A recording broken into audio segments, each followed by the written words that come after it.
J'ai ignoré les signes pendant 2 ans, jusqu'à ce message. Au début, c'était parfait, attentionné, présent. Toujours les bons mots au bon moment. Le genre de personne qui te fait croire que t'as enfin trouvé quelqu'un de différent. Et moi, j'y ai cru, pendant 2 ans. Mais avec le recul, les signes étaient là, juste. J'ai choisi de ne pas les voir. Les messages supprimés par erreur. Le téléphone retourné dès que j'approchais. Les « je suis fatigué » qui revenaient un peu trop souvent. Et surtout, ce truc bizarre. Cette sensation que quelque chose clochait, sans pouvoir l'expliquer. Mais à chaque fois, je me trouvais des excuses. Je deviens parano. Je vais pas gâcher une relation pour rien. Alors j'ai laissé passer.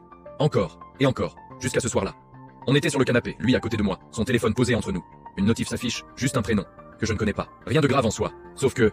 il a paniqué. Vraiment paniqué. Il a attrapé son téléphone trop vite, trop brusquement. Et là, j'ai compris. J'ai rien dit. Je me suis levé calmement. Je suis allé dans la salle de bain, j'ai fermé la porte. Et j'ai attendu. Quelques minutes, puis je suis revenu. Comme si de rien n'était.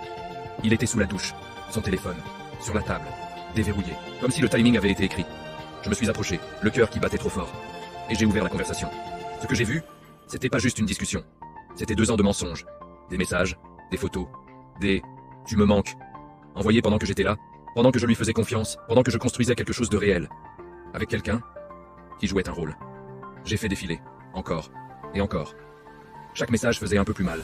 Mais bizarrement, je pleurais pas. J'étais calme. Trop calme. Comme si tout devenait enfin logique. J'ai reposé son téléphone exactement au même endroit. Je suis allé dans la chambre.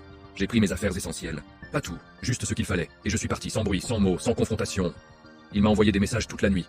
Des appels, des « je peux expliquer ». Mais pour la première fois, j'avais plus besoin d'explications. Parce que le pire, c'était d'avoir passé 2 ans à ignorer la vérité.